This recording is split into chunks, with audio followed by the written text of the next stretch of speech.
Hi everybody, welcome to the living room. I'm not in the shack because it's a very grey, foggy day in Oxford and the lighting here is a bit better. So I prefer to do unboxing videos, product reviews in natural light. So here we go.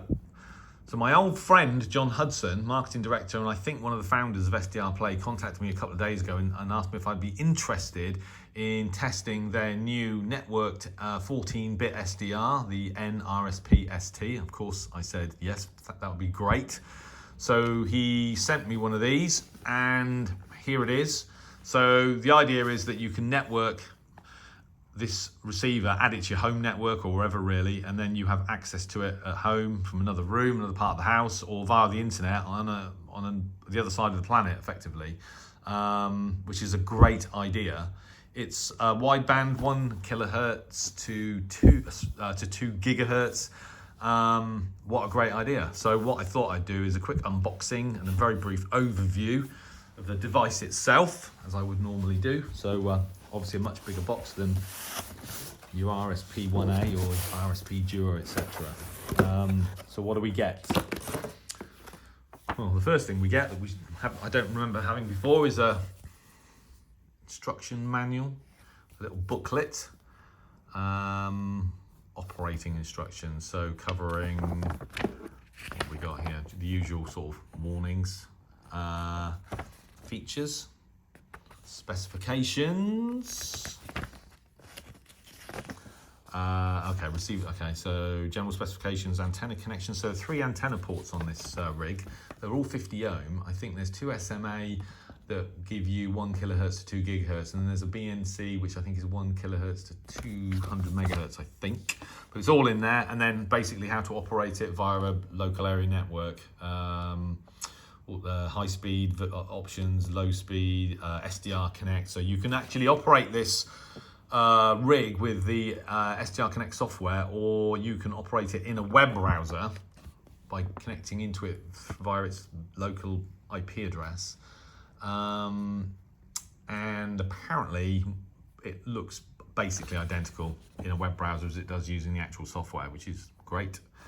So there you go. Oh, it's got some of the instructions in foreign languages as well.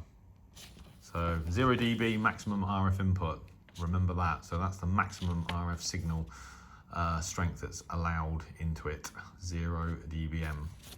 So instruction manual. I'm not very good at reading instruction manuals. I just can't be bothered. So here's the device itself. So I would say it's about twice the size of your typical SDRplay RSP Duo or RSP DX. Similar construction. I guess it's probably steel. I'm not sure. It's quite thin, so I imagine it is. There's 2 LEDs on the front. One is just for power. The other is gives you information. I think under normal operating circumstances, the yellow LED is not illuminated. It's only if there's an issue or wants to tell you something. I haven't actually read the instructions, so I don't actually know. But as usual, it feels like a very solid, well put together device. That's the serial number on the bottom, which I think you need when you set up the software. And on the rear, so you've got a SMA connector for the Wi-Fi antenna, which is supplied. Thanks, let me get it out.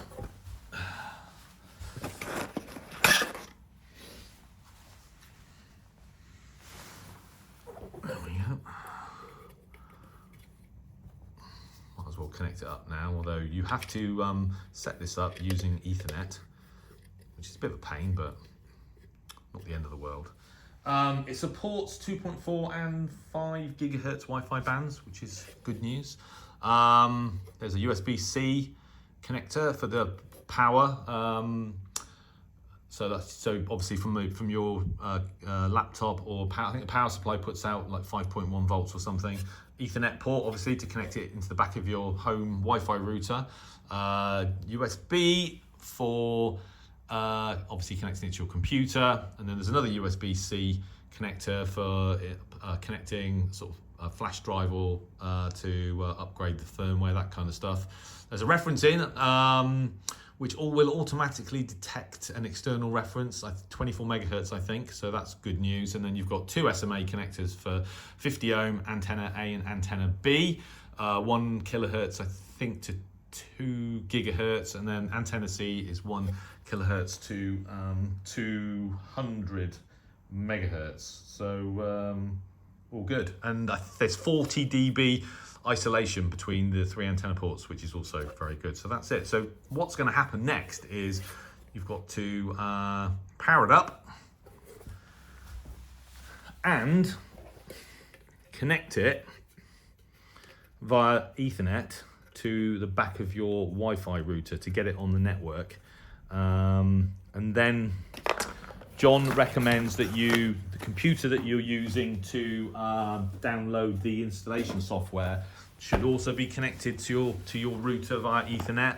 It might not work very well if your laptop's connected via Wi-Fi. The only thing is I've got several laptops, but laptops these days don't tend to have Ethernet port connections. I have got an old Lenovo which I could use, but I might actually just give it a try using Wi-Fi because it's easier. So this is the power supply, which comes with several different configurations, which I guess is good. So depending on where you live in the world, I won't need those. So there we go. I have got my glasses on, but that's so small, I'm never going to be able to read it. I think it's 5.1, yeah, 5.1 volts. So there you go. What I'm going to do is I am going to power it up, connect it to my Wi-Fi router, and then I'm going to have a go at downloading the software and seeing if I can do this wirelessly, because otherwise I'm going to be labouring with a Lenovo laptop that works but is really slow. Something I really want to avoid if possible. So we'll see. So there you go. So there you go. I'll probably record another video. Well, I definitely will record several more videos, but I'm not going to go through the whole installation process, but I will record a video that describes whether it was simple or difficult and what the issues were. But for now, yeah, quite excited to have a go with this. So it'll be great if it's sat in here, plugged into my Wi-Fi router, and I can get it all set up remotely from the shack. It just means that I'll have to figure out an antenna that comes into the living room. But since I got back from Houston, my Megaloop FX is sat around doing nothing, so I can probably just set that up out in the garden and have that coming in to the living room for now. So there you go. How exciting. The SDRplay nRSP-ST networked SDR receiver. Yeah, I'm looking forward to using it. I've not used the SDR Connect software before actually, so that's something that'll be new to me, but I've seen some screenshots and it looks great, so looking forward to that as well. So there you go, that's it. I think that is everything in the box, but then I think that is everything I need, so all good. Okay, well, more videos to come. I'll keep you posted on progress. All the best, and 7-3.